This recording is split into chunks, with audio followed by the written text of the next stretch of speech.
Hello, everybody. Good evening. Welcome to the Boss Rush Podcast. I am your host, LeRon Dawkins. Stephanie and Corey have the night off, but I have a friend here with me tonight. Say Yee. hello, the one and only, the enlightened and ever excited Eddie V. Yo, it's so good to be here with you guys. Hello, LeRon. What's Hel- up? Hello, but hold on. Corey will be very upset if I don't do my signature. What's poppin'?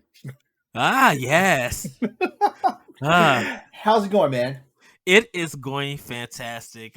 Crazy things are happening at work, but we are in the midst of a lot of great games. Um, Still trying to recover from that state of play, which was so good. Just like man, getting ready for E3 in the next coming months because that's the big thing with all the news that's going on. Man, just feeling good and hyped, dude. Just like very energetic and everything. Mm-hmm. And Are you plus, are you are you excited for E3? I actually am. Yes, I am. Can I I, can I admit something to you? I'm not that excited for E3. why not? I feel like E3's lost its magic over the years. I feel like it has. Now now that we're in the age of the internet and stuff, Uh and, companies have the ability to get this stuff out to us faster and not have us wait for like all the fanfare and stuff. Through a show and stuff. I just yes, feel like, and also E3 has kind of been one of the E3's been on decline for a while. Like I'm not sure if it's because like the ESA, you know, is just not on point anymore, or if there's just not enough enthusiasm, for things like that anymore, or like I think E3 was like the shit back when it was like an exclusive thing, like yes, press and like select people, but now E3 is one of these things where it's damn near open to the whole fucking public now. Um but then they've got stuff that's shrouded to where like only press can get into and things like that. So that's my thing about it. Last year's E3 was pretty nice though. Like yes. I tuned in for all what was it 2.5 3 days. How many days was it? It's I feel like 3 days. it was three So, days. It started on a what? It started on a so Thursday night. Sunday, Sunday. It started on Sunday and went through the week. It started, yeah. It went started off Sunday, ended on Tuesday. We're not looking at Jeff Keighley stuff. Sunday was Microsoft, and I think Ubisoft was that night. Mm-hmm. Um, Monday must have been Ubisoft and Square Enix, Mm-hmm. or one of those. They were between Monday and Sunday and Monday because Nintendo was on Tuesday, and then if anybody wanted to tune in, Nintendo was doing Treehouse at their place, and we're streaming it there for people to check out because they were showing like Metroid Dread and some of the other games that they were showing. So it was kind of a strong E3 because of all the games that were announced and all the trailers and everything. And you guys could go to our YouTube page and check out all the content and everything. You and Corey did a fantastic job, Laurent, covering that with the discussions. Oh, thanks. Thank you. Um, but it was very exciting because we got games from Microsoft. We got a lot of games from everybody felt like Nintendo saved the day because looking at we got Metroid Dread, we got Advance Wars, B Boot Camp 1 and 2, two Smash characters. Like they were just hitting points by points with the Nintendo one, and it was just like good Nintendo 40 minutes. Nintendo had a really nice presentation. I want to say second place to that was the PC extravaganza part. Which I still need to rewatch, like Oh because my I god. I got like halfway through and I must have fell asleep. I think I was just tired, but Honestly, uh, honestly, I feel like the PC one basically did a better job of showing everybody what's coming to all the platforms than yes, the individual like developers and publishers did. Because yes. Ubisoft, what were they thinking? They showed us Beyond Good and Evil again, and we ain't heard shit else from it. I don't think we're going. Well, I know Ubisoft is going to be one that people are going to look for, and I think people want to like jump on Ubisoft. They want to crap on it and everything. And I think if Ubisoft would just show more interesting ideas and some gameplay with it, I think people will go for it because people were. I think when they first showed off Mario and Rabbids and they showed that Miyamoto came up, and even with the Donkey Kong one and Starlink with Fox from Star Fox came in, you see the enthusiasm and the happiness that people were hyped about. But then you start showing Ghost Recon, you start showing some of Far Cry, and it's just like we know Well, about this. Oh, go ahead. let me ask you this: when is the last time Ubisoft has actually put a brand new IP out in front of us? So the last one was what? Phoenix, Immortals. What? Phoenix, yeah, Yeah, Immortal yeah, Phoenix Rising, I think. yeah. Yeah, Like I mean, and yeah, like that was kind of like a breath of fresh air for a lot of people. Like a lot of people said they played it, they loved it. It was something different, from the company. yeah, but it was still I think the open worldness to it with all the side quests more than a story and everything. Even though I do admit when they were first showing it off like a couple of years back, like it looked like it was just a straight rip off of Breath of the Wild. Oh yeah, yeah. Uh, which is kind of discussion question that I think me and Corey have, and I think I come to ask you this question when we get later on into the show for the topic. Hmm. Um, yeah, I think this is because this is the thing. I think they're going to show our Prince of Persia, and people are more. That is I think that's a sure bet because like Mhm. everybody was highly disappointed with the reveal. Um, when they did the reveal, was the reveal last spring or what? Yeah, it was in the spring. It wasn't Ye- summer, but yeah, everyone was very disappointed, and like they wound up having like board of directors meetings and all this stuff. Like okay, we're gonna do something better. And stuff like that. I'll be honest with you, like I did like what I saw, but at the same time, I was like, man, y'all could have just put this out. Y'all could have just re-released this on PS3 or something. yeah, because it still looked like it had the GameCube and PS2 and Xbox graphics to it, so it Yeah, didn't really look interesting. And I understand you guys are trying to go for a remaster, but I think right now for the Prince of Persia Sense of Time, I think you guys need a complete a remake of this, because I think it was it was a game definitely when it came out on GameCube. And I don't know if you was working at GameStop at that time, but it was just like if you I bought, was. I think if you bought like Prince of Persia, you got um one of the top what is the uh goodness, the stealth game, Winter Cell. Splinter Cell. So if you bought Prince of Persia, you got Splinter Cell for free at GameStop. And I think it was the GameCube version that people were getting it for free. So if you bought Prince of Persia for GameCube, you got Splinter Cell for free. Because that's what happened with me. I Hmm. ended up getting Splinter Cell for free, and I didn't even play it.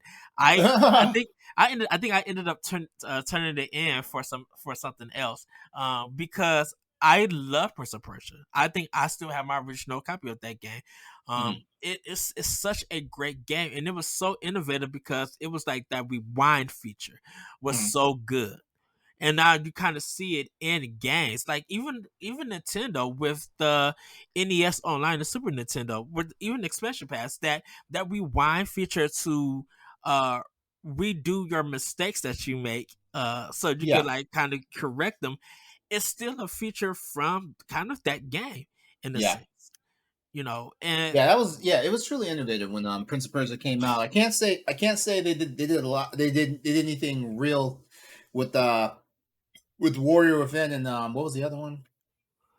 oh goodness, I know it's a trilogy.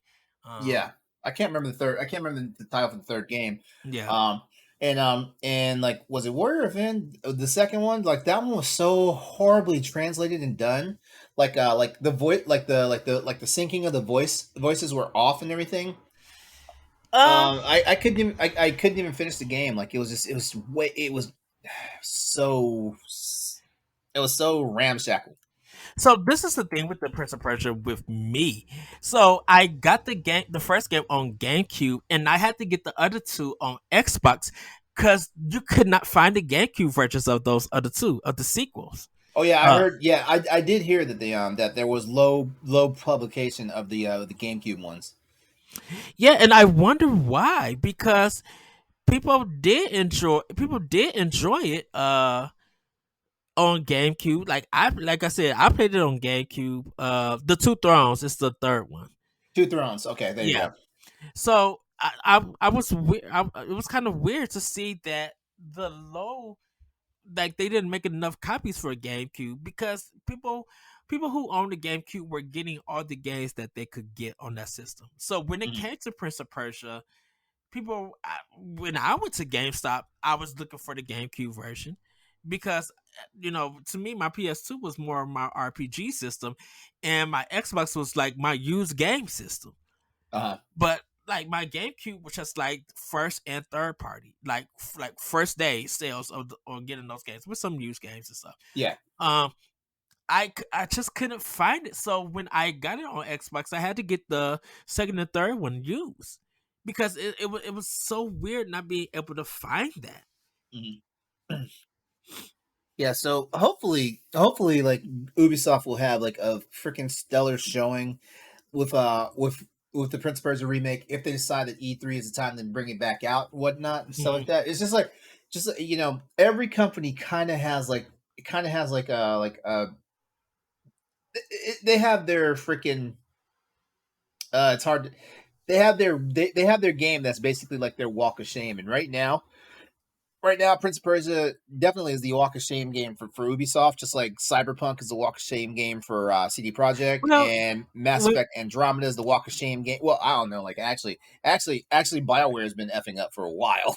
well, I mean, if we was looking at Walk of Shames for stuff, wouldn't Ubisoft conference with that one man with the glasses doing the doo doo doo doo doo doo? Wouldn't that be like the Walk of Shame of Ubi? You didn't see that one?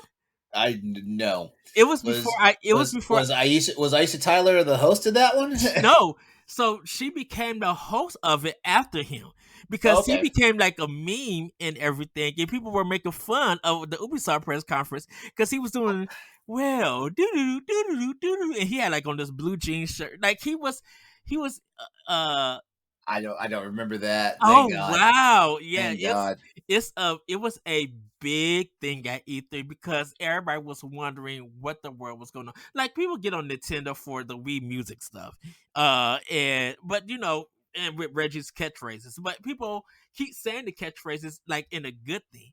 That Ubisoft one, people were making fun of it all along because they were just like, "What are you doing?" And it was a different time for E3 for people being able to watch it and Mhm. everything. Now if we're talking about games and everything, what you said is correct. I Yeah, yeah, won't, yeah. and I think for BioWare, I would kind of say maybe It's either Anthem or it's Mass Effect Andromeda. Like, well well, even when the Dragon Age games, yeah, it's so I kind would of I, sus. so I would say it was kind of it's Anthem or it's the Sonic the Hedgehog game that they did on the DS. Bioware did that. Yeah, BioWare I, did di- that. I Yes. didn't even think about that. Now at that time, BioWare wasn't brought by EA yet. They were still independent, so they was doing the game for Sega for DS. And it's not a bad game, but it was just like doing Sonic in a turn-based system with BioWare leading it. Just didn't work. It just didn't work well. And I think Anthem has its faults and everything because of the in game content, but I think the shooting and the flying saves that game and everything. Uh, Uh-huh. and for them to, for that being their first game, getting this experience, I can understand people getting mad at them, but I'm just like, give them some props. Yes, they had server issues. They're just they had problems with that game, but at least Bioware was man enough to take the task on at least trying something new, and I Yeah, give them more props to that. I think as gamers, we want to see companies do something new, or if they're going to borrow something, improve upon it and make it something that we are going to really have a discussion and see if that discussion uh help push the medium forward and the industry forward and everything. yeah, for real. Yeah. You know what? I don't mind. I don't mind. Like I don't mind when when companies like kind of repeat like stuff that other games have done and stuff like that. Mhm. As long as they can keep it fresh and fun, I don't really care. What I do hate is when like everybody's like xeroxing like the same game. Like Yeah. it's like, oh, this game plays like this. Wait, didn't I just play this game last week? Oh wait, I played this game 2 years ago. What's going? Stuff like that. Yeah. Yes. Um, As we all look at EA and the FIFA games on Nintendo Switch. that's kind of a you know what that's its own different thing right there, and I'm not trying to like justify it for them or whatnot because they know damn well What they're they doing. yeah, you done messed up EA. Yeah, but yeah, like I I will keep my eye on E3. I'm not really excited, And also, they were kind of doing the hokey pokey. Are we gonna have an event? I don't think we're gonna have an event. We might have an event. Yeah, we're gonna have an event. No, we might not have an event. Like I like that. That makes me really fatigued. Well, I think when because I was talking to somebody on Twitter about E3, I'm like, yeah, they're still having it, but I think they're just going to do the digital showcase parts that people are going to see, but the in game, like the in person thing, that part I don't think they're going to have until Yeah, next year, which is completely fine because I think people who are looking at E3 in this modern light need to kind of go back and kind of see the history of E3, how it used to be CES, and then hmm how it turned into this big event, and that was the moneymaker for EGM and GamePro. Like it was the August issue that everybody was buying, and you was just seeing all the games that were announced and all the reporting. Even Game Informer was doing this, everything that was being announced and reported, but then you also got to see the costumes and the cosplay and the engagement and yeah, that they were doing with people who actually were attending. So E3 was a very big event, yeah, and it was a way to be able to see these games, do pictures, and until stuff started changing with that, and when the ESRB started changing it, and they was making it press because that one year that they was in California, they had to take a bus down the street or something to catch an appointment, and it was just too much quite chaos with the hmm transportation with it. hmm So when they went online and started having it, I think at Microsoft's, or they started having it at some kind of building, the state, I think the State Center or something like that, uh, uh, wherever building that they was having it at, it kind of felt like a little bit of the old ones, but it was more relaxing because of it was more press and not many uh outsiders coming in, coming in and interrupting and getting their greedy hands on stuff and asking questions and running around. Like it was just less confusing with that. So I think that's yeah. why people now who point at E3 and laugh at it, it's just like, well, we're gonna go to PAX and stuff, and PAX is better. I'm just like, PAX may be better, but I think we still make content for E3. We're still making predictions at E3. We're still getting hyped and saying who won, and not not arguing but discussing. We kind of like getting gear, making snacks, having a community all watch it and discussing what they like and they didn't like, and how sometimes when you see something, when the game actually comes out, it changes and the reviews and everything. We still are involved in E3. We're not so involved with PAX or anything because PAX is good for people who go there, but it's only for those who go there. No one talks about PAX during the week. No one starts predicting what the panels are going to be about, and no one comes away Now, with why that. is that? Why do you think that is, though? I think it's because it's not. I think it's because it's a lot of people don't know really what PAX is, and it's just like those who go there get to understand it every year, every time they go. Outsiders who haven't been to PAX, they're just like, I don't know what this is all about. Like, is this a video game conference, or is this about nerd culture, or is it about comics and stuff? Like, what is it? What is the main focus of PAX? Like, we Yeah. know the focus of E3, we don't know the focus of PAX. hmm I think if they streamline PAX like it was for E3, I think we would get a better understanding of. I mean, I wish I was there, but I still to this very day don't understand PAX of what is for this. Have you ever been to I I haven't been to a PAX. PAX No. conference? Okay, yeah, because I haven't been to one either. I do want to go to one. Hopefully, I'll get to go to one like in the coming in the next coming years or so. Like Yeah. yeah, like I would like to experience it once, but I haven't been there, and I really can't speak for like like for like what PAX is and what it does. Hmm. I know they do showcase like games and and nerd entertainment stuff and things like that. Yeah. But yeah, that's about the long and the short of it for me as far as that goes. Right. And I think and I know we're about to move on. I think that's the thing with E3. E3 has a history to it, and we could talk about games from different E3s, and we could talk about historical moments from E3s, trailers, interviews, like still to this day, seeing that man cry when I go back to Mario Rabbids because it was a moment to see a developer on TV on stream crying because Miyamoto gave him praise. And then it became something that nobody wanted to one of the best games on Switch that people are talking about. And still when even the developer, the creator of XCOM is talking about it, it's wild. The thing that and me and Corey was talking about this with Wind Waker that people hated Wind Waker not HD Wind Waker when they showed the graphics. They didn't Yeah, like the cartoon yeah. thing, and it now look how It was too much of a dramatic takeaway from the series. Like like yeah you had Ocarina of Time and you had Majora's Mask. Like Wind Waker was something that nobody was ready. And then they had a re release of Link to the Past. yeah And yeah, re-release of Link to the Past. Then on GameCube, they had the next one was like Four Swords Adventures, which is basically like a successor to like Link to the Past. So people were convinced we were either going to get a new Zelda in the classic style, or we are going to get a new Zelda that was like in Ocarina of Time and Majora's Mask style. And so when Wind Waker came out, everybody was like, "What the hell?"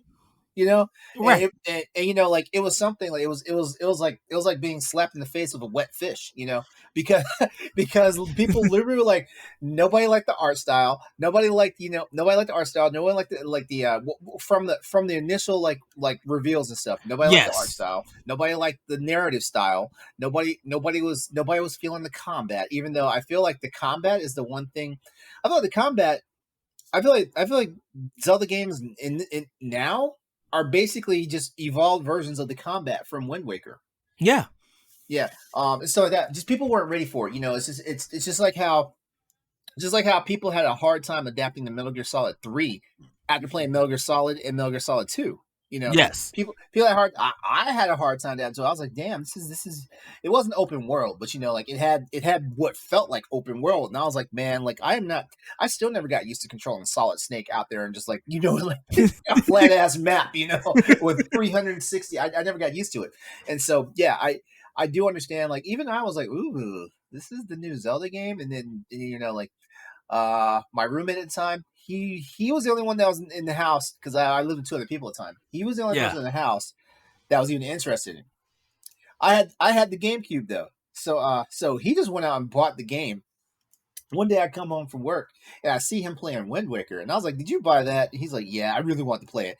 I was like, "Okay, enjoy yourself." And then I want to say like maybe an hour or so later, I came back out into the living room I was trying to like get to the kitchen, so I crossed the living room and I saw him doing something. I kind of like sat down and just watched him play it, and I was like, "Oh, this is kind of cool." It's like those TikToks. Do I like this? Am I into this? yeah and the funny thing about Wind Waker is that from people who hate it, they turned their love around about it. It became Yeah, game of the year, and look how still from ever since its release, it doesn't get it may get some hate still, but it's little to none yeah. that I know. Like the Zelda delay. What was the first thing everybody said? Wind Waker and Twilight Princess, because people didn't like Twilight Princess neither, and it was the game that everybody wanted and did I'm not telling like you, it. And I'm this telling you right now, if Nintendo drops those on the Switch, I'll buy both of them. Both of them. I will get them both. I've never played Twilight Princess. It's the one. It's the one. Ooh, It's the one. It's the one Zelda game that I want to play, but never got a chance to play. Because Skyward Sword, I'm not into that. I I was never into it when it was new back in the day. Like, mm, but I will definitely play Twilight Princess. And I know for sure I will play like a remaster of of Wind Waker HD. Wind Waker. Thank you. Like and Especially if it's based off the DS one, because the DS one cut like 3/4 of the whole like being in the boat thing out. oh, the Spirit Tracks. Yeah. No, yeah, no, No. not Spirit Tracks. Just being in the boat. Right, there was a different one after Wind Waker that was on DS. I know what you're I talking never about. played. I never played. I mean, I didn't play a lot of the portable ones. I never played a lot of them. But could you play Monster Hunter Portable on Well, PS3? there was that. You know, like as a matter of fact, the last Zelda game, was the last new Zelda game was Between Two Worlds. That was, Okay. Oh, that was so good. yeah, Such a hit. it Yeah. was, and before that was Minish Cap, because like I love the traditional Zelda style. So you know, like the Minish Cap was a no brainer for me. Did you? No, you haven't played Breath of the Wild, right? You don't own it, right? I have Breath of the Wild, but I haven't played it yet. You haven't played it. Okay. Yeah. Yeah, it was. Yeah, Wind Waker. It that game still get praised. I still to this very day love some of the bosses with it. It's very comedic, but very thoughtful and everything. Like I still love bowling the ghost into the spikes and then smacking them. That's the thing about that combat. It really feels like a hard smack with a master sword, and it's just like good. And it feels like it's a musical chair kind of thing in a sense, because when you smack them, they make musical notes No. with it, and it's just so good and it's so classic. Definitely when Link's Awakening was coming out, the remake, people had their kids playing Wind Waker HD Mm, or mm, Wind Waker on GameCube, and it was their first Legend of Zelda game. And it's amazing to see how the displeasure of that game at E3 to the critical praise that that game gets now from not only the Zelda community but gamers in general in a sense. And I think yeah. it's one of those things that you need to just sit down and play, because still to this day, if we're going to talk about cell shading games, we're going to talk about Jet Set Radio. Like without a shadow of a doubt, because that is the birth of cell shading in games. And Sega and I forgot who developed it. They Uh, deserve, wait. I don't. That wasn't the first cell shading game. yeah, That because it was was. that was the one. That was the one that basically put them. That was the one that basically put cell shading in the spotlight, though. Well, the reason why I say it is because it was the Dreamcast. Because the Simpsons games didn't do it or anything, but I remember when it came to cell shading and people making that term, it was Jet Set Radio. Oh, you know what? You know what? You might be right. According to this, like Okua.com says the first game to ever use cell shading as an art style was Jet Set Radio. Right? But Because every I could have sworn I saw it. I could have sworn, but you know what? Dreamcast had the power to do that. yes, because when Wind Waker came out, everybody was calling it Zelda, Celda, Hmm. because it was cell shaded, but it did cell shading. It did it in a cleaner way, in a different style, and those two are highly regarded when it comes to cell shading. You know, Hmm. when you look at 13, that was on PS2. Um, when you look at I think there was a Simpsons games that did cell shading. I think it was like that Crazy Taxi one inspired Simpson game. But I think when you like look at cell shading now, like it's a little bit cleaner and a little bit appealing than it was in the past. But those two games, like if we talk about that art style and that graphic, is Jet Set Radio. It's still to this day it gets the praise. Now, like I said, if they drop it on every platform, it's going to sell. That game Yeah, is going to sell. Like, of course, everybody wanted for Switch for physical, but seeing a PS5 or a Series X version of this game would look crazy. But everybody would be like, "Oh, I think cool." I think they're gonna wait to see how the game that's I can't remember the name of the game, but it's like the spiritual successor to Jet Set Radio because it has like the same music team. That indie game, Yeah, yeah, I'm looking forward I to think that they're one I too. think they're I think they're waiting to see like how that does, and Yeah, then we might see. Honestly, you know what? I have Jet Set Radio like like I got basically every version that came out. So I want that damn Jet Set Radio future. yeah. So That's what I want. That's what I want. Just let me have that, please. yeah, so uh, yeah, I'm excited for E3. Sorry. That's good. Uh, That's good. Well, for everybody out there that's listening right now, this is the Boss Rush Podcast, the premier flagship show for the Boss Rush Network. Thank you for listening. Everything. You know what to do. Just head over to bossrush.net, check out how things are going over there, and see what we have to talk about. There's a lot to discuss. Ed, you have a topic yes, for me tonight. yes, I do. So I mentioned earlier about Nintendo. Um, and me and Corey kind of had the discussion, and I kind of want to hear from you, LeRon. Okay. When games are getting reviewed, there's always a comparison to a Nintendo game. Mm. Um, whether it's another first party or it's a third party game, a lot of games get compared to Nintendo. So I kind of want to ask you: do you think it's fair that games, when it comes to comparison, even using reviews, that people straight go to Nintendo and nothing else, even though there's other games that have so bigger than Nintendo? The I reference always start with their games or always go I through I their game. don't quite follow. I don't quite follow. So when we was talking about so when of course people who read the Elder Ring review, they all Mhm. went to Breath of the Wild. And Why would they uh do that though? That makes zero sense. they did it because of how popular Breath of the Wild was, and how it kind of changed open worlds. And just a lot of reviewers were using that template because it was an easier reference that people could get and You know stuff. what? You know what? I'm gonna sound really mean right now when I say this, but I think reviewers don't get out and play enough video games, because I look at Elden Ring and I don't see any type of correlation to Breath of the Wild. Now it's funny because every time I see something on Elden Ring, every time I see something, especially those boss fights, first thing I'm thinking is like, damn, is this Monster Hunter? And I'm like, wait, no, that's not Monster Hunter. Uh, like I think that's kind of interesting. You're telling me that reviewers are doing comparisons to Elden Ring and they throw Breath of the Wild out there? Yeah. If you look at some of the Wow. reviews, they compare it to Breath of the Wild. If you I look would I would say I would say tell me one right now on the stream, but I don't on the podcast, but I don't want us to target anybody specifically because right, you know how toxic internet culture is. Like we throw a name out there and tell people where they go, and all of a sudden like they're getting downvotes and stuff. So right.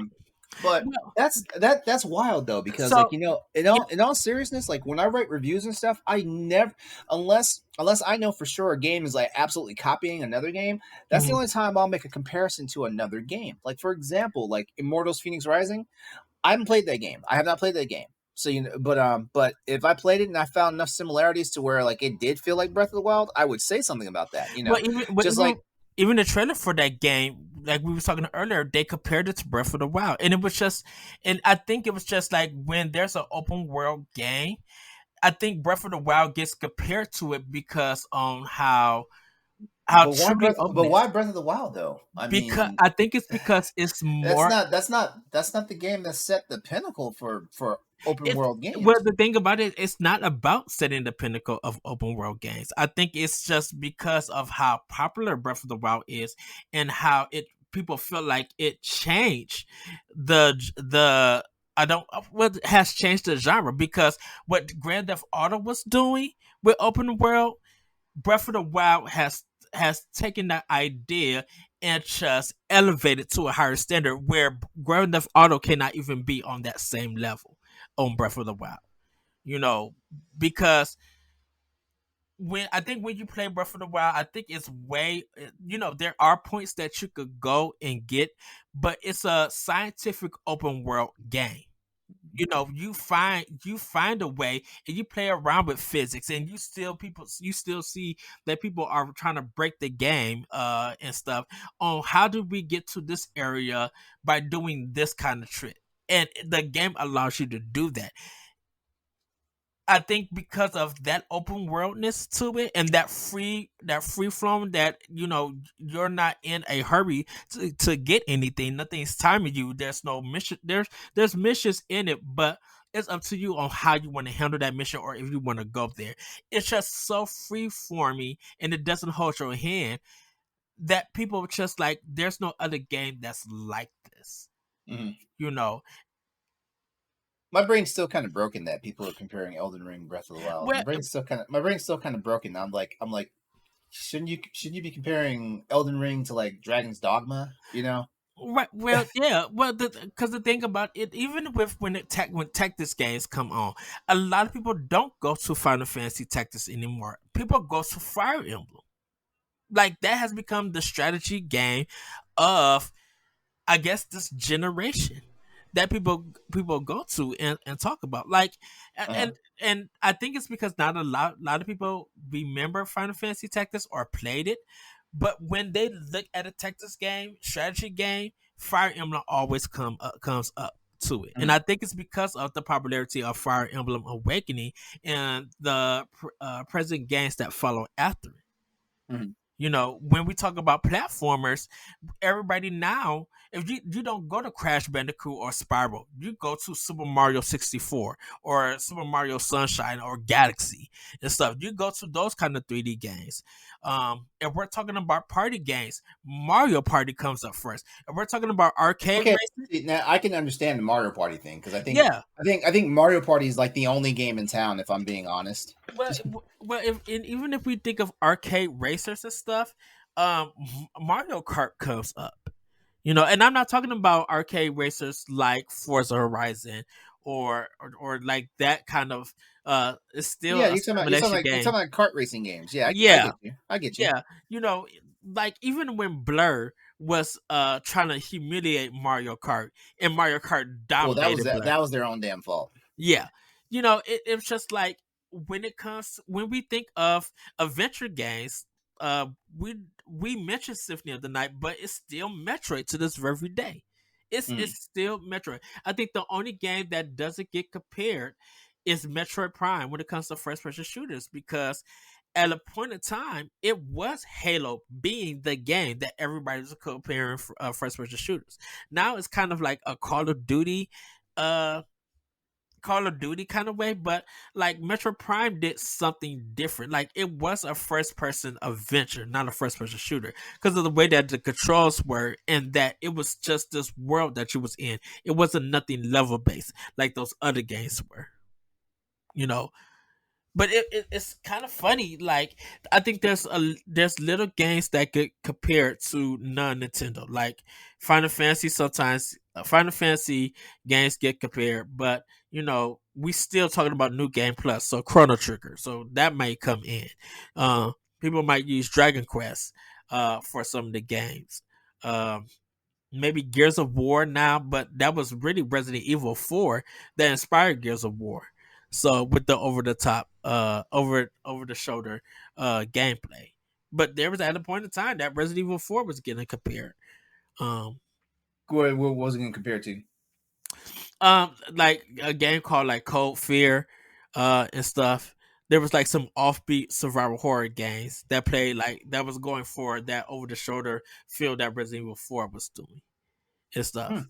Uh, I was not aware of that. Yeah, and some reviews were comparing to that, but it's kind of like when you look at reviews and you see a Nintendo game gets mentioned, you kind of, I guess, because of how popular that franchise or that IP is, a lot of people were just like, okay, I get the reference because I know that game, I know what it's all about, I know the gameplay, I can see the idea that game is referencing. Hmm. Um, maybe I just don't see it as much because like I don't really read reviews anymore. Like I Mhm. don't. You know, like I might if I see a review, I might click on it and I might read like the excerpt, but that's about it. You know, like I think I've gotten to a point where I'm like really good at like spying a game myself Mhm. to know if it's going to be a good or bad game for me, not for not you know a good or bad game in general, but a good or bad game for me. Um, that I just don't read reviews anymore. Also, I don't people. Okay, just like how you're using like everybody's using like Nintendo references for their reviews, like Yeah.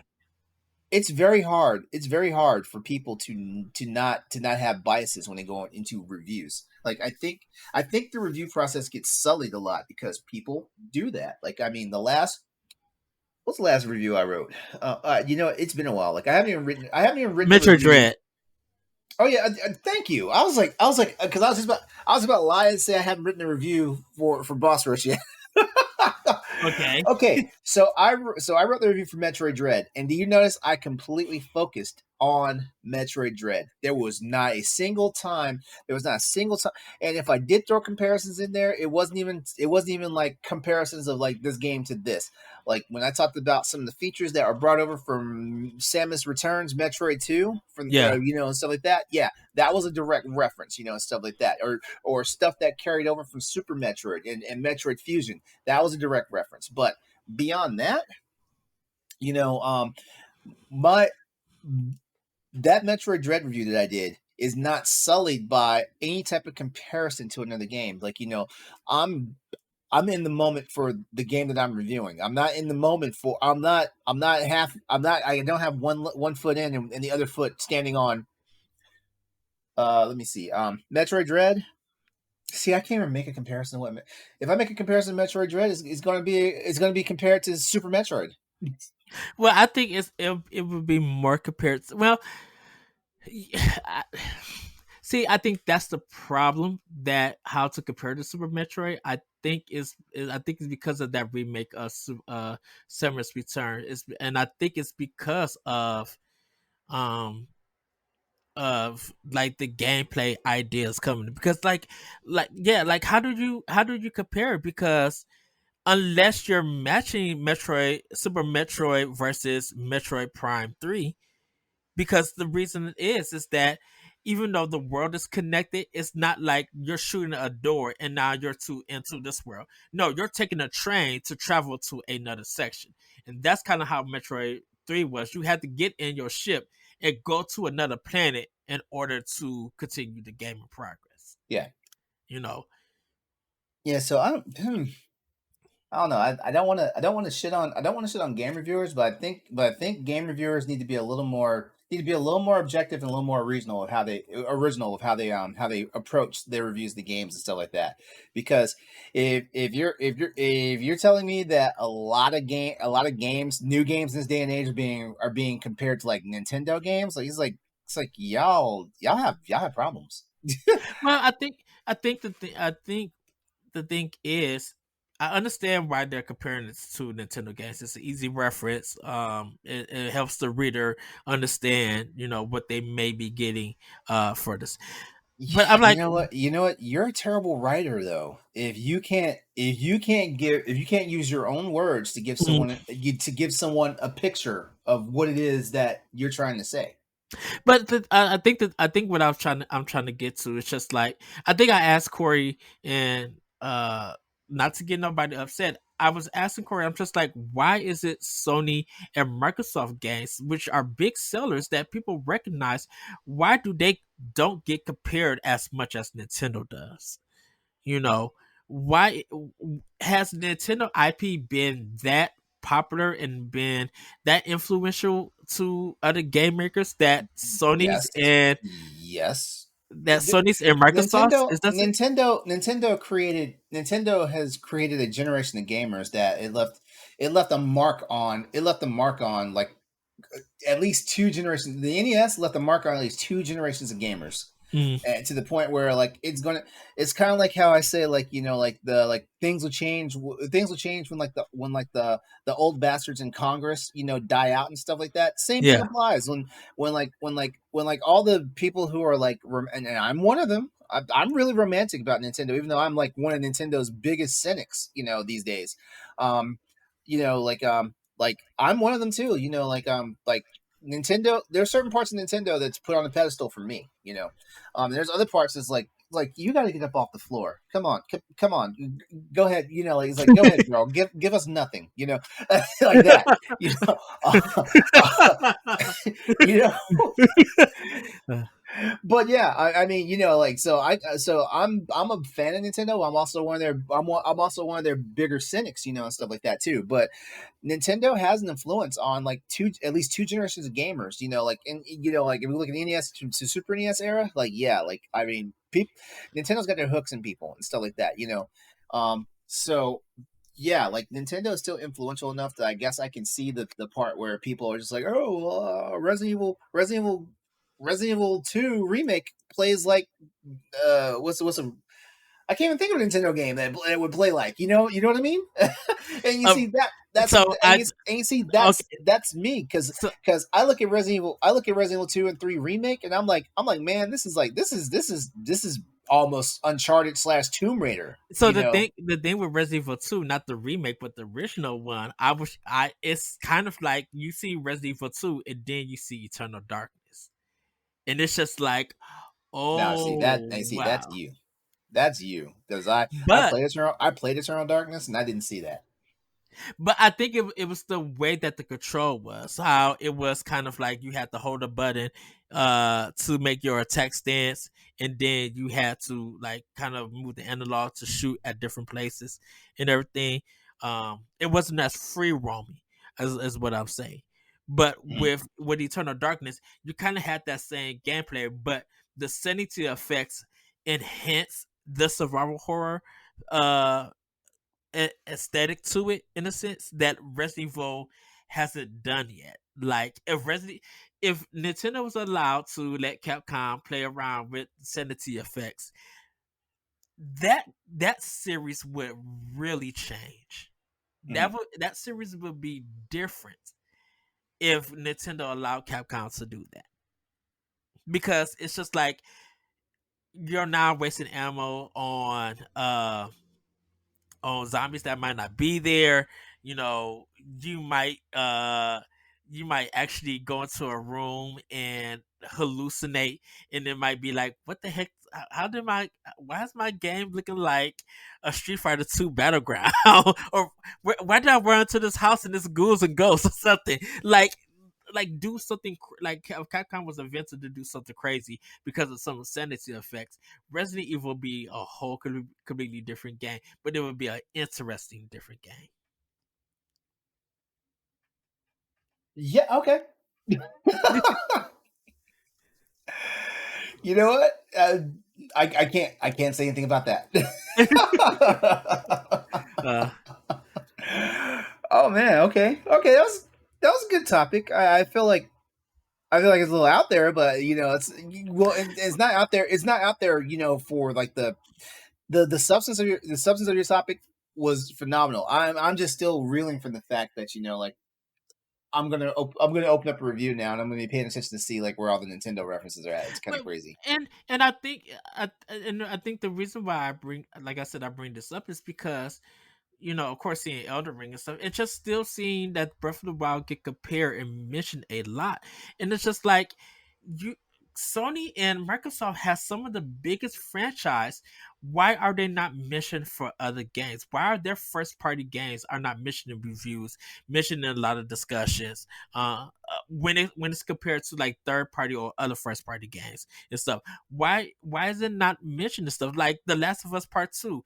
Who who's comparing that? Like, is it too original or too um I wouldn't say it's formulaic or anything? I wouldn't say it's too original, but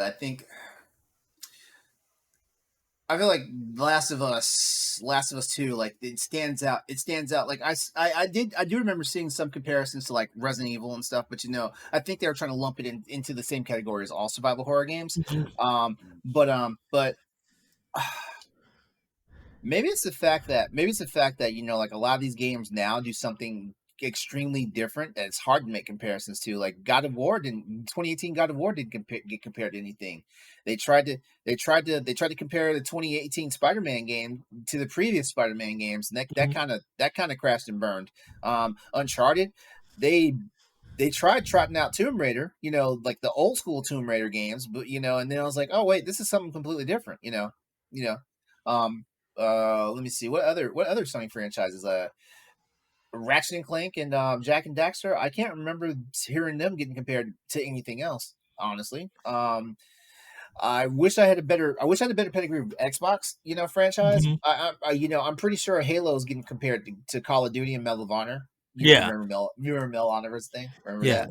Oh, let me tell you, Medal of Honor Frontline was my first Medal of Honor game that I got on the GameCube, and that soundtrack is still good. I played all the levels, Mhm. um, and I that made me fall into love with the series. And then the other games started coming out, and I was just like, it doesn't do nothing for me. I think that's when I started seeing signs that EA was watering the game down because of too many sequels Mm. and stuff. But like I said, that Medal of Honor reboot I actually enjoyed. I like that reboot on PS3 and 360. Warfighter though was, ooh goodness, if y'all want to hear questionable content, that game so much questionable content. uh, Yeah, because let me see, like yeah, like I can't be sure. I want to say Gears of War came out first, and then we had Resistance Fallen Man.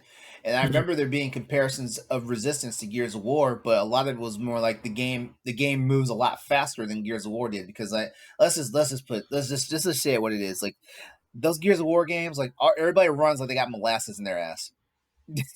Yeah, I really could not play the Gears of War series on the 360. I literally had to wait to the Xbox One Uh, to play them because of the controller. I'm like, yeah. this controller is not good. Good topic, man. Good topic. I enjoyed it. It was eye opening. I'll put it that way. Man, like our peers in the content industry. Come on, y'all gotta do better. Y'all gotta do better. There's a lot of other wells to go for, than just Nintendo. I'll put it that way. You know, uh, but I guess the challenge is like I think the challenge is, 'cause I said earlier, like if you can't, it's crazy that you can't use your own words to describe like what it is that you want to convey about a game that you're trying to tell Mhm. other people whether to buy it or not. You know what I mean? Um, yeah. Shoot, like yeah, like I said, like it's interesting. Well, and yeah, I think that's why when I write my reviews and stuff, they may seem longer. They may, I have to be very detailed with them because if I'm not detailed enough, people are not going to understand, which is the weirdest thing. I don't know how. Uh, but I try to get out. I try to talk about what you're going to get out from this game, from its gameplay, from its setting, definitely with the music, because you don't want to hear it play a game. You hear some janky music. Trust me, you don't want to do that because Yeah, sometimes the music could literally ruin a game. true. Or sometimes, or sometimes the music can be so bad as it's genius. Yes, you know, uh, Yeah. but I try to Ed, be somewhat thorough with it. Ed, let me ask you a question. What Yes, is your favorite video game system to date? my favorite Well, video. or either your favorite video game system or your favorite era of gaming. I think my favorite era This of is game. actually this is actually my topic. Okay, By the so way. so my favorite era of gaming is definitely the GameCube era. The GameCube Um, era. yeah, and like I said, I love Switch, I love Wii U, I love Wii, I love the Nintendo stuff. Um, I think the GameCube era is that being able to carry the system and everything, but playing Mario Kart Double Dash with my friends, playing GoldenEye 007, like my friend, we was playing his PlayStation 2 only because of Royal Rumble or SmackDown. We was only Mm, playing the wrestling games. But when we were playing multiplayer games, and he had an Xbox, but that was only for Halo.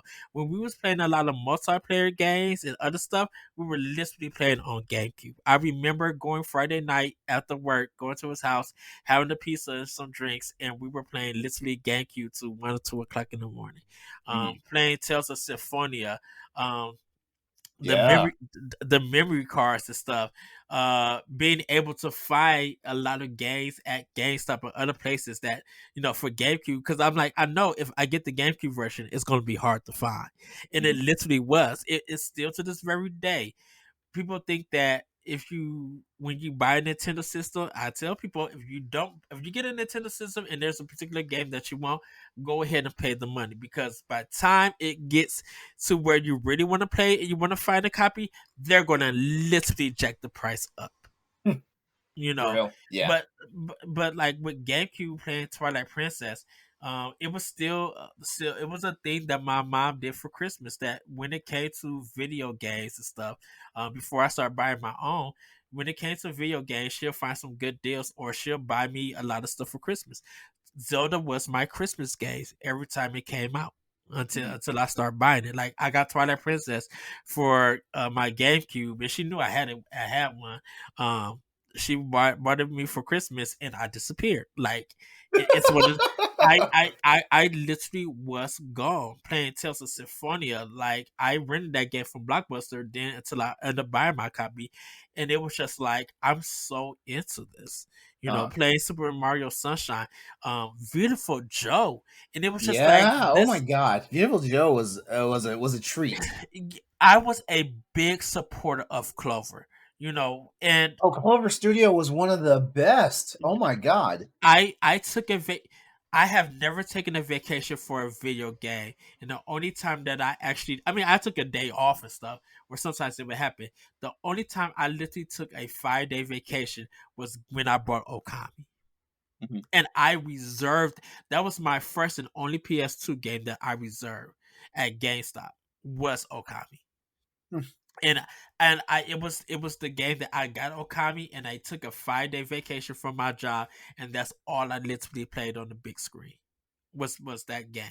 But like the GameCube era, that man, just all the great games. That controller felt so good, and I know people had the Wavebird and everything, but like even playing Smash Brothers Melee on it and stuff, and I playing Prince of Persia, like I mentioned earlier. It's Eternal Darkness, playing a lot of the first party Nintendo stuff, but showing my love also to third party on that system was everything to me. Uh-huh. And uh, and that was the time that I wasn't knocking Xbox, and wasn't knocking PlayStation 2, because I believe those systems had games for me that if they weren't on GameCube, I was getting on those other systems. Skies You're of Arcade. you're Oh, go you're ahead. you're pro Nintendo. Like just like how we have people who like the Xbox is their primary system or the PlayStation is their primary system. Your Nintendo's your primary system. Yes, Yeah, and and nothing can fault you for that. Like, and I think a lot of people, because I know I mentioned this on the Boss Rush podcast, and I get joked about when I said I'm the Nintendo guy. And I think a lot of people don't realize why when I talk about Sony and I talk about Microsoft in a serious manner, because I'm passionate about those systems too. Like if you be like, well, you all you talk about is Nintendo. If you look at the library of the games that I have for PS2 and Xbox, they match my GameCube. If I had 75 GameCube games, I still have 75 for PlayStation 2 and Xbox, and I continue to do that. Like if I buy a system, I'm investing into that system with yeah, their I would, I, games. I would, I would, I would hope so. I mean, like, I feel like every gamer, if you're spending money, and let's look at it this way, like, consoles are not cheap. Yes, Consoles have never been cheap. yes. Never, they have never been cheap. Like I remember my mom having a heart attack spending $200 for the Nintendo Entertainment System. I Ooh, remember her having that heart attack. I remember that. oh Um, no, yeah. Like I remember, like, like those consoles are not cheap. And if that ain't the kicker, the games aren't cheap either. right. When we think about it, stuff like that. So, like if you're going to spend money for a console, whether it's $200 for an NES, whether it's $350 for a Nintendo Switch, what OLED? Is that the going price for those right Yeah, now? Yes. Uh, $500 for a PS5 or an Xbox Series X. $600 for a PS3, like the OG PS3. Or The Neo or Geo was or that was 600. like if you're gonna spend that money, like you need to like double down on your investment. Don't buy the system for one game. Like hell, I bought a Wii just to play Monster Hunter, but I at least got like a decent library of games in the process while I had my system before I was like, okay, it's time to let this go. Look, that retro console was holiness. Yes, I'm yeah, not about to lie. yeah, Uh, yeah. I could actually say my first system that was outside Nintendo that my mom brought me that I got was a TurboGrafx 16. Oh man, man. Yeah, and I was the only kid in my city that had the system, and I never talked to people about it or anything, but I had a history with that console, and and once they somehow something happened for it not to work, but it was at the end of the lifespan of that system. Uh, My mom, she was getting me games for it. Like stuff was like $20. I had a whole bunk collection besides this shooting like Arizona I didn't have. Um why people still see me talking about um vigilante and games like that. Vigilante 8. Oh my god, Yeah. that damn bus. Well, Vigilante was the beat 'em up one for NES with Madonna. Wait, wait, wait. Vigil, No, Vigil, no, no. I thought Vigilante 8 was the one where it was a mayhem game where you. it is, but for TurboGrafx, it was a game called Vigilante. Oh, okay, okay, It was okay, that okay. it looked like kung fu, but it was going the other way. Uh-huh. Okay, okay, Yeah, yeah. I'm not Vigilante. familiar, but it's because I didn't really. I knew TurboGrafx 16 was a very good console. It was a strong Yeah, console, but I never like put any interest in it because I knew yeah. I was never gonna get one. Now Vigilante 8 and that bus literally sold that game. Yeah, And it was good for a lot of people. They really enjoyed it. yeah, yeah. I feel like my favorite era of gaming is probably the Dreamcast era, Ooh. closely followed by the PlayStation 2 era. Like, I guess I could say the Dreamcast era, is like an honorable mention because like it didn't have a full lifespan. Yes. So but yeah, like man, like a buddy of mine, Howard, like he's a pro Sega person. Like if it wasn't for him, I probably wouldn't have taken the Dreamcast halfway as seriously as I did. Because I was one of those people where, like I loved my Sega Saturn, but I also knew I got burnt by my Sega Saturn. Yeah. And just like I got burnt by like just the whole like Sega Genesis era and all the add-ons and all that stuff. Yeah, because I had every single one of them. I had every single one of them. So Sega CD, 32X, Sega CDX. I I had all that stuff. I'm so jealous that you had the Sega CD. My brother, he had the OG Genesis, and he didn't have the Sega CD because I Man, still to this very day always wanted to play Snatcher on Sega CD. superior. Yeah. Oh God. Yeah. Superior freaking versions of games were on the Sega CD. Like the superior version of Eternal Champions was on the Sega CD. Yep. The superior version of Pitfall: The Mayan Adventure was on Sega CD. For people who don't know, Peter Pan was developed and published by Sony, and it had the movie soundtrack on the Sega CD. Mm-hmm. Yep. Yeah. Like oh man, like Sega CD. In my opinion, Sega CD was one of my favorite systems. Like definitely like I get romantic about like Lunar Silver Star Story, Sonic Yes. Sonic CD, Don't like freaking Sonic CD. you. You know what? You know what? I'm not gonna say anything bad about you tonight. Hold on. And I think because when I finally got to play, I was excited to play Sonic CD. When Uh, I got to play, that time mechanic was throwing me off. oh, I loved it. I guess I couldn't grasp it I because loved it, and I was a mega completionist. Like I made sure by the time I got to stage 3, that I uh, had done everything in the past and the future. and you know what? I didn't think because when Sonic CD came and got talked about, everybody mentioned the music. I agree. The music for Sonic CD is good. Still, Sonic the Hedgehog 2 soundtrack is better. Um, but no one talked about the gameplay and the time mechanic. And I think it was just something different for me when I actually, because I played it like at a retro game show, and I guess it's because I wasn't in that period, or no, not period. I think I wasn't in that area with the Sega CD because I Hmm. was in the era of playing the Sega Genesis, but and those Sonic games, and Uh-huh. not the CD stuff because we didn't have And it. man, when I think of so many bangers for freaking the Dreamcast, though, like Soul Calibur, Jet Set Radio, Skies Yes. of Arcadia, Oh Shenmue, yes. Marvel Yes. vs. Well, Capcom 2, Marvel vs. Capcom 2, not Code top Veronica, tier. Fancy Star Online, fucking Crazy Taxi, Power Stone, both Power Stone games. Hearthstone's Up, Hearthstone's is yeah, top tier. both Power Stone games. Street Fighter 3 Third Strike. Okay. God. Choo Choo Choo Rocket was the bomb. I didn't get to Choo play Choo Rocket. Choo Choo Rocket was the bomb as a demo. I did have fun with that game. I really wanted to play Space Shuttle 5. Oh, It did. God! You never played Space Shuttle. You I never played never. when it got to PS2. No. Oh no, you missed out. God, how What? about Project Justice, the sequel to Rival High Schools? Well, No. Rival Schools. My bad. No. My bad. Oh So I man, so I got to play Rival Schools. Rival Schools I played on PS1. Um, Capcom versus SNK. Capcom versus Freaking SNK I played in the arcade.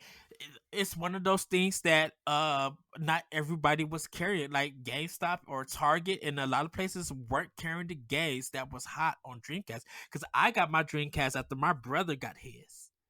And I was DJing at my high school and got $250. Went to my mall, and that I think the Dreamcast was just like was now under like $140 or mhm. $150 at a time, and I had just got it. My Dreamcast, and since my brother wasn't playing his games, I was like playing Sonic CD stuff. But I started buying games for it. When it came to reading about like stuff like Res and Space Shuttle 5 and all of this stuff and the stuff that was on Dreamcast, I hit 5 different cities looking for those games and could not find them anywhere. I really wanted Yeah. to play them. I really Yeah, did. it's funny that Dreamcast games like games with Dreamcast like started getting scarce. Like I think honestly like when the games started getting scarce, that's when people started realizing something's up. Yeah. Yeah, and I was going to like a used music store that was in our mall, and they didn't even have. They had like some Dreamcast games, but they was Mhm. all like the sports stuff, and I'm like, I already got this. Like There's I so could have, many there's so many freaking sports games out there. yeah. Like and I think that's why people just like, well, Dreamcast come to Switch and all of this. Whatever Sega wants to do with the Dreamcast, I am down for it. I would love to play those games that I miss on that console. Where the hell is this Dreamcast Mini at that they were talking about? Okay, all right. All right. So the GameCube is your favorite era of gaming. So Yeah, I'm gonna throw some games at you, and you tell me if they're hit or miss. Okay. And I'm gonna start with a hard one out the gate. Eternal Darkness, Sandy's Requiem. hit Okay. WarioWare Inc. Mega Party Games. That one. a miss, Wait. Luigi's Mansion. a hit, Okay. Killer 7. a hit, Wow. Okay. Resident Evil Remake. a hit. Ooh, okay. But because Metal and Gear Solid: The Twin Snakes. a hit. And I'm gonna hold on. So before you go on Resident Evil, the remake stuff, the way that it got ported, it really changed the game. It really showcased what a remake could do, and it's scary as ever. It looks beautiful. Yeah. Metal Gear Solid Twin Snakes, like, and everybody could go read the history between that and everything. It literally changed the Metal Gear series. Like, you wouldn't have some of the gameplay ideas that's in Metal Gear 2 and 3 if it wasn't for Twin No, Snakes. hold on. Wait a second. Wait a second. Metal Gear Solid Twin Snakes copied the mechanics of Metal Gear Solid 2. No, Metal Gear Solid 2 wasn't out yet when Twin Snakes was out. Yeah, it was. Yeah, No, it it's was. not. No, was I'm no, it telling wasn't. you. I'm telling you. I'm I telling you. Metal Do I Gear. need to go? Do I need to go to? Do I need to No, go to because Twitter? Right? Metal Gear Solid 2 didn't have the first person view and doing all of that stuff. When All right. All right. So Metal Gear Solid Twin Snakes came out in 2004. Metal Gear Solid 2 Sons of Liberty came out because when in. was 9/11? Because they Oh, you did, know what? Okay, you know what? You might be right. 2001. Yeah, well, no, I was right. They copied Metal Gear Solid Twin Snakes copied mechanics but it, from like dog tags, hiding people and stuffing people in lockers and stuff, things like that. Yeah, like but yeah, you like was able all. no, because but the hiding people and locker stuff you was able to do in the first Metal Gear. In I the don't first remember. one, I don't remember. I don't remember that. on the PS1, you was able to hide them in the first because they would look and try to find. You was able to hide them in Metal Gear in the Wait, first one. hiding what? Hiding the enemies in lockers? I know you can hide in lockers. The enemies, I think you were able to hide in lockers, or you was able to do something with them because you had to push their body so nobody would find it in Metal Gear Solid. That's why. That's why. Because when Metal Gear Solid 2 when Sons of Liberty came out, it didn't have the stuff that Metal Gear Solid Twin Snakes did because they had redid all. Dude, you've got something wrong here because Metal Gear Solid 2 came out in 2001. Twin Snakes came out in '04. You've got something you've got them mixed up. You've got them mixed up because Metal Gear Solid Twin Snakes is a remake of the first Metal Gear Solid. Right, You've got them mixed but they up. did, but it didn't have first person view. You know what? Okay, Yeah. you know I want to leave this to the audience. Audience, if Ed is wrong, just sound off. So Just hit us up on Boss Rush Network Twitter or whatnot. Just sound off on this one because so I'm sitting here like looking at it. I'm like no, did, 2001. but did Metal Gear Solid 2 have first person view? I don't remember it having first person view. When the HD collection came out, it did. Right, Twin Snakes came out, Twin Snakes had the first person view. The HD collection wasn't out yet. Right? Yeah. So when they changed to that first person view and was doing all that different stuff in Metal Gear Solid Twin Yeah. Snakes, The HD collection came out 7 years after like Twin Twin Snakes. Snakes, right? So when Twin Snakes came out, I think that's why I said when Metal Gear Solid Twin Snakes came out, it changed the series because Metal Gear Solid 2 No, Metal Gear outside Solid. us. No. Metal Gear Solid changed the series. If we're gonna be honest here, Well, I should say future Metal Gear Solid games. Twin Snakes did because they actually, every Metal Gear game, every Metal Gear sequel, like changed the game because somehow. Like because Metal Gear Solid 3 because Metal had Gear first Solid person. Three, Metal Gear Solid Three had a first person mode. You did not want to play in it. Right. Yeah, but Metal Gear Solid 3 was quote unquote open world. Metal Gear Solid 4 was Metal Gear Solid 4 was shit. What was a yeah, every Metal Gear Solid game Yeah. did something to change the trajectory of the series, including Twin Snakes, which was basically a remake. Right. Because I know Twin Snakes was a remake of the first one, but it's just there's something about Twin Snakes that became like a blueprint for the future games, and it was because when 2 came out, yes, everybody loves 2, the story and everything. I think when it comes to the blueprint of the Metal Gear franchise, like evolving, I think it started with Twin Snakes because a lot of people keep talking about that game and how it kind of pushed the. I don't. You It's know what? You know what? You're way too pro Nintendo. That's the problem no, here no. I'm because just yeah, I'm saying because the fact that you put Twin Snakes, in the timeline ahead of Metal Gear Solid 2 is oh I uh, th- I think I my think my it, brain's about to bleed. so. I think it was just okay because I know people didn't like Raiden. I know people enjoy Metal Gear Solid 2, but I think when Twin Snakes came out, it created a different discussion, and I just feel like the blueprint from that game was what Kojima used for the rest of the games and just enhanced it.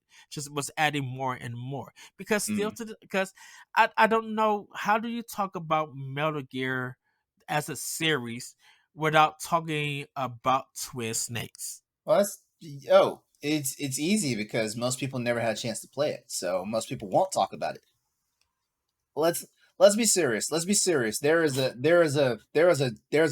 very just like how I had no desire to buy a Nintendo 64. Hmm. There's an entire section of gamers that did not go out of their way to buy GameCube. Yeah, Yeah, like, and like, even when like some of these games came out that were like, these are must haves. Like, I mean, I know a lot of people broke down about a GameCube when Resident Evil 4 came out. I know a lot of people broke down. A lot of people had to struggle with themselves when Twin Snakes came out.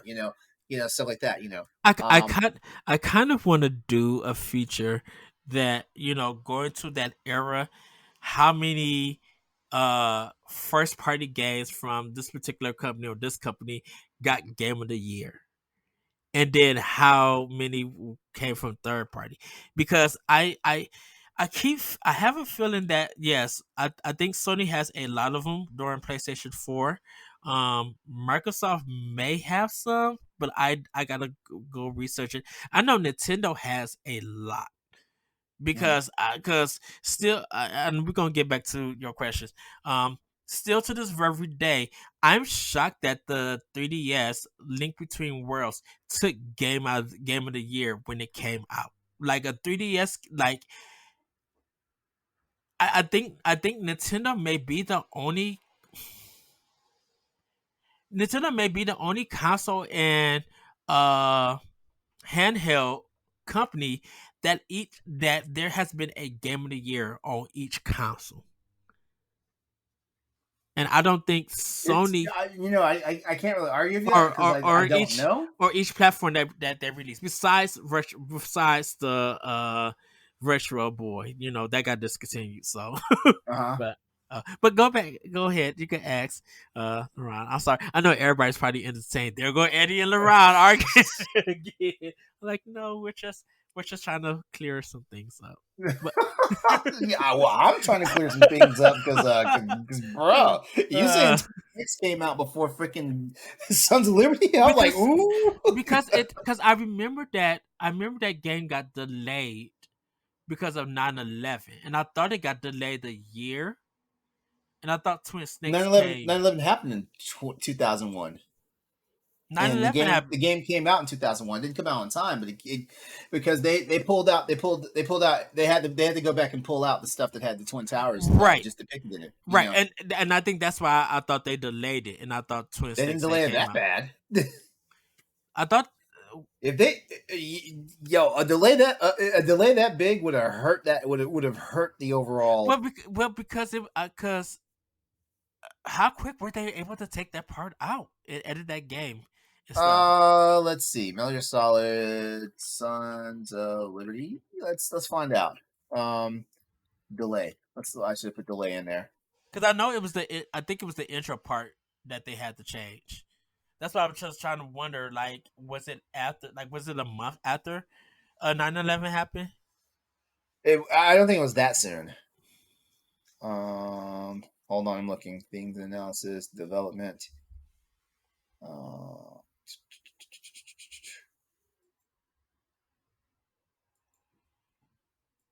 plot changes. I'm on Wikipedia. I know sometimes Wikipedia ain't the best for that. Legacies. I don't see anything that says anything about the delay.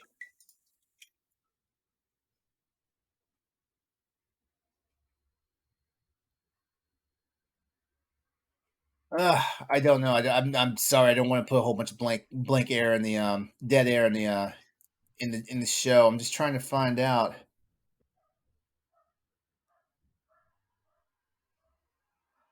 Recent reports chronicled an untrue delay. Okay, that's recent online reports have chronicled an untrue delay in Konami's upcoming game. Wait, how old is this article? That's from 2012. Hmm. Uh, Metal Gear Solid 2 Sons of Liberty. The word was MGS2 was delayed until 2002. However, IGN PS2 confirmed with Konami of America today that it was still on track for 2001 for a late '01 ship date, and that any rumors contrary to fact were false. Konami representatives explained the staff currently hard at work completing the game. She had to receive simultaneous. Okay, I know for sure, like because like when the tanker was in New York, like when the tanker was in New York, and then when the big shell crashes into Manhattan and stuff, Yeah. I know they had made some changes to make sure that the World Trade Center wasn't there. Okay. Yeah. Yeah, I yeah. remember reading I can't find where it's at, but I know for sure. because I remember of reading an EGM, and I still have my Metal Gear Solid 2. I enjoyed that game. I still need to try to beat it. I think I sit down with it and play it and stuff. Um, Mhm. but Okay, but I'm sorry. I'm sorry, back, LeRon. back to Ed's hits and misses now. Beautiful Joe, Hit. Top tier Paper hit. Mario, the Thousand Year Door. Hit. All right, get ready. Fire Emblem, Path of Radiance. Miss. I like the way you think. It was Do I even need to mention Double Dash? Do I need to mention that? hit. That's a hit. Mario Sunshine, Hit. Animal Crossing. You know what? Hit. Hmm. It was something new. It was their first IP in years, Yep. and Okay. I remember getting that game, enjoying it because it came with a free memory card with it. Okay. Twilight Princess, Hit. Smash Bros. Melee. Hit. And I have two more for you. So I I'm gonna give you these two games, and you gotta tell me which one beats the other one. Okay. Okay. All right. Your first choice is Legend of Zelda: The Wind Waker or Metroid Prime. Which one wins the SmackDown? You are so deep. You Which are one so gets all the you are Yoshi so coins? you are so devious. It's Metroid Prime. Really. Yeah. And it's not just because you're a Metroid fan. I played the demo at Sam Goody, walked 5 steps and paid the whole game off. And when I sat down, I bought food. I sat down on a Friday to get because the game came out on a Friday. I sat down and I played that whole game for almost 2.5 weeks, and Mm. I got to experience something. And I love Wind Waker. Don't get me wrong, I love that game, but Metroid Prime Oh, just by the way, I'm gonna give you and Pal Block some free content. The 20th anniversary of Metroid Prime is this year, November the 19th. You're welcome. uh, You're welcome. so in other words, you're coming on Power Block so we can discuss it. Oh, okay, okay. LeRon, you have to come on because Prime. A lot, let me tell you, because when I finally was a Metroid fan, and I was just like, yes, I love that. My son of Metroid. When Metroid Prime, people just don't know how that game changed the Metroid series for me, Uh, and how scanny the boss battles explain showing the world, hearing the music, seeing the water effects on her on Samus helmet. on the visor, yeah. Yes, going into battles, I went everywhere studying that game, and it was just I sat back in amaze. It's the Xenoblade Chronicles X thing on how is this beautiful world happening in like Nintendo and retro. How did you make this beautiful world? How it felt like it was nothing that I've never played, and nothing throughout the years had topped it. I could talk about Wind Waker all year long. I could talk about Tales of Symphonia, Mario Sunshine, Mario. I could talk all about that. Having a deep conversation about Metroid Prime for ages, it it it really revolutionized like first person shooters for me. It really made it hard for me to like really get into it, and I enjoyed it. But I haven't felt anything from a first person shooter until Titanfall 2. All right. Well, there you have it. I mean, I'm totally in agreement with you though. Like Metroid Prime definitely, and it's not saying anything bad against Zelda: The Wind Waker Yeah. because like you guys heard earlier, like I came around on that game, but I came around on the game when it was still current. I didn't come around on it, like after it got re-released on the Got released on what? The Wii, right? Yeah, For what? yeah. The Wind Waker. Wind Waker HD was the Wii, right? No, Wind Waker HD was on Wii U. No, no, Yeah, can't be. yeah. Skyward Sword was Wii. Twilight Okay, Princess was on Wii because when GameCube was coming to the close with Twilight Princess, it also got the Wii version. And so when they did the HD Wind Waker, it was on Wii U. okay, all right, all right. Oh, Well, surprised you didn't ask me for PlayStation 2 in those games. Yeah. well, I thought you would have asked me, Oh, for but then again, I kind of threw it at you. My bad. you, Do you have some PS? Do you have some PS2 games you want to throw at me real quickly? actually yes. Okay, So um, Final Fantasy 10. Final Fantasy 10, Yes. Hold on. Fight. Final Fantasy 10 versus Final Fantasy 12. Final Fantasy 10. Okay. Final Fantasy 12 hurt my soul because like Final Fantasy 12 takes place in the same realm as my favorite Final Fantasy game of all time, which is Tactics. And I just did not see any correlation from Tactics and 12 at all. I did not. And also they brought in the judges. Like, what? Are you insane? Like the one thing people hated about Tactics Advance, and you bring that to the mainstream Final Fantasy game? How dare you? Mm. So 10. All So right. 10 is the hit. 10 wins the fight. Uh, That being said, though, I did finally give Final Fantasy 12 a chance. I got the HD version of it on Switch. yes. And Yes. again, like I walked into Best Buy. I walked into Best Buy and they had the HD versions of 10 and 10-2 and Final Fantasy 12, on sale. I spent $50 and got 3 games. Oh, Because they nice. were both $25 a piece. I was like, Yeah. Yeah. I couldn't pass it up. Okay. So Zone of the Enders. Hit Um, what was From Software's mech game? Armored Armored Core, Core. Armored Core. You know the original Armored Core. I'm going to say a miss, but Armored Core 2 was a hit. Okay. Beautiful Joe 2. Oh no, Beautiful Joe with Dante. That was a miss.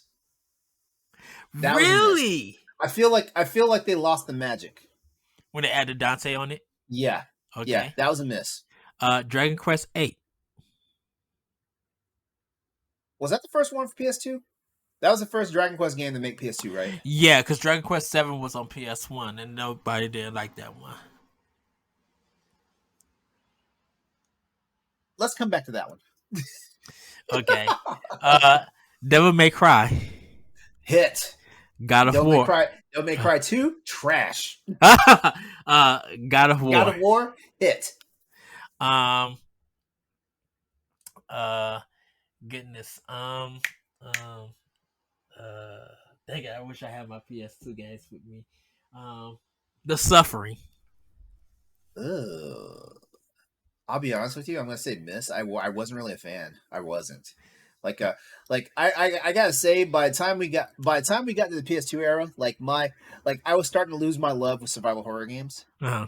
Yeah, so like I was starting to really scrutinize survival horror games. So yeah, like I feel like the formula. As a matter of fact, I know I stopped playing a lot. I know PS2 era is when I stopped playing. When I stopped taking survival horror games seriously, and I didn't play a survival horror game until Dead Space came out on PS3. Oh wow. Yeah. Soul Calibur 2 with Hihachi. Okay. I love the Soul Calibur series. I do. But that whole gimmick that Namco did with putting like exclusive characters on like certain systems, I Yeah. was not a fan of that. So like I did not get Soul Calibur 2. Oh really? Yeah, I did not get it. Okay. Um I do appreciate the fact that Heihachi was beating everybody's ass with just his bare hands, where everybody else had swords and staffs and stuff and axes. was the bouncer on PS3 or The PS2? Bouncer was a PS2. The Bouncer was one of the PS2. It wasn't a launch title, but it was an early title for Okay. PS2. The Bouncer, trash. They miss. I'm sorry, miss. uh let's see. Um Wild Arms 5? No, Or no, okay. I thought I told you my history of Wild Arms. I know I did. no. The original Wild Arms game for PS1 had some of the worst quality assurance ever. I was in the final dungeon of I was getting ready to beat the game, Yeah. and there's a room puzzle in the game where if you bork the puzzle you have to start the game over because I was a dumbass, and this is also the game that also instituted my. I have a two save rule per every game I play now. When it comes to RPGs, because I overwritten my most recent save, and everyone's like, "No, you just couldn't solve the puzzle." I was like, "No, I solved the puzzle because I went and got a strategy guide. I could not go back, and I couldn't go back, and there was no way in hell I was going to spend another 30+ hours playing that game to get back to where I was." I'm exaggerating about 30+ hours. It may have been 30 hours, but I don't know. But yeah, so that is the one and only Wild Arms game I played. And the sad part is Wild Arms was such a good game. So yeah, so I have not played another Wild Arms game since. So it's an automatic miss for me. Okay. Onimusha. Hit. Onimusha 2. I'm gonna say hit. I know that one had some issues, and three redeemed it. Yes. Luminous. Oh wait, Luminous was actually PSP. Luminous Plus was on PS2. Oh, so I didn't play Luminous Plus on PS2. Like PSP though, it was a hit. So I guess I could say by default. Actually, you know what? A lot of Luminous games didn't keep the same magic at that as the original Luminous did. It's kind of because like the second Luminous had like like licensed music, and that pulled me right out of it. you know, Playing, and all of a sudden Gwen Stefani is doing Hollaback Girl. And I was like, No, what was the Star Wars games for Connect that had Dance Central. oh goodness. Yeah. Oh goodness. Um You got any more for me? was there a Monster Hunter game on The PS2? original Monster Hunter game. Okay, the original Monster Hunter game, the hardest Monster Hunter game in the world, is a hit. But I also understand why nobody liked it. It was hard. It was hard. I I played that game to death. Like that game. That game. If I still have my original Monster Hunter game, I will find it and I will send you a. I will send you a picture of it. I still Uh, have my original Monster Hunter case and everything. I still have which it. which I have to ask you something after the show. Um Okay. which I think you'll probably well receive and enjoy. Um what was I thinking of? Goodness, I just lost it. I cannot think of it. Killzone, that's what it was. Killzone 1. This is a hard one. This is a hard one. Like I played it. I'm not the best at first person shooters, so I didn't play it long. Um Killzone. Actually, I'm gonna say a hit because this is back when Sony had a little bit. Sony had like this oomph when they made bad guy designs. Like designs for bad guys and stuff. Like Hmm. there was something magical about it, man. Like the Hellgas. You know who the fuck the Hellgas were just by looking at them. Even if you've never played the game, like if you just know something about the game, and you see a Hellgas, you knew what it was. Just like Resistance Fallen Man had like the most iconic. The Chimera is one of the most iconic video game villains ever. At least Really? for PlayStation. At least for PlayStation. PlayStation. Yeah, Okay, man. yeah. I think that's Yo, when it the comes. come on, the creature design for the Chimera. Oh my god, Well, yeah, but dude, Insomniac is so good with their weapon design and that creativity too. That that too. it like I don't think about their enemies. I just because man, Resistance 3 is like a classic. It Hmm. is still an all time classic. I love Resistance 3. I'm sorry, Yep. everybody. So I think this is gonna be like my last one, and Is it a battle, or is it just a game you're throwing out there? it is a battle. Okay. All right. Jack and Dexter versus Ratchet and Clank. Jack and Daxter. hands down, Jack and Daxter. And that's saying something because No, Ratchet and Clank is the longest running series out of those two. but I'm still who do you think had the best debut though? Jack and Daxter. And I love sci-fi games. I love sci-fi games. I love Ratchet and Clank. I do, but I I just latched on to Jack and Daxter so hard. Like Jack and because honestly, here's what it was. Jack and Daxter was the first Naughty Dog game that wasn't Crash Bandicoot. Okay. Yeah. So Jack and Daxter, but yeah, that doesn't mean I didn't have the Ratchet and Clank trilogy. Okay. That doesn't Right. mean that. That doesn't mean I didn't. Okay. So Which is crazy because like the Ratchet and Clank games still stand up to this day. Like you can pick up any of the old Ratchet and Clank games, and it still feels like it's Ratchet. It's funny how Ratchet and Clank has changed, but it still feels the same. It's yeah, crazy. It's I crazy. I really want to play the new one on PS5. I really Yep. wish they did a PS4 version because I'm just like, okay. So two last questions. What is the one hidden gem on PlayStation, and what is the absolute garbage? It's way past question of content. It's like Are we talking absolute about PS2 or PS2 just okay? or that or any game you feel like in that era. A hidden gem. I already got my hidden gem. Like this is just undeniable. A hidden gem. A hidden gem on PS2. If I have to throw one out here, and it's crazy because it's a JRPG, and people know I am not. People know how I am about JRPGs. Rogue Galaxy. Marry me so much. Love, bro, dude. I've been a big fan of Level 5. I've always been. I have Rogue Galaxy still. I brought it on. It's I think it's on my PS4. Like I love the crafting thing is okay, but I love that game. I love Rogue Galaxy. Yeah. Sorry. Now the sad part is like I have to go to a list to see like what may have been like the worst game on PS2. So I'm going through a list right now, and the first one to jump out at me is the first one is the one I'm gonna throw. That Crouching Tiger, Hidden Dragon game.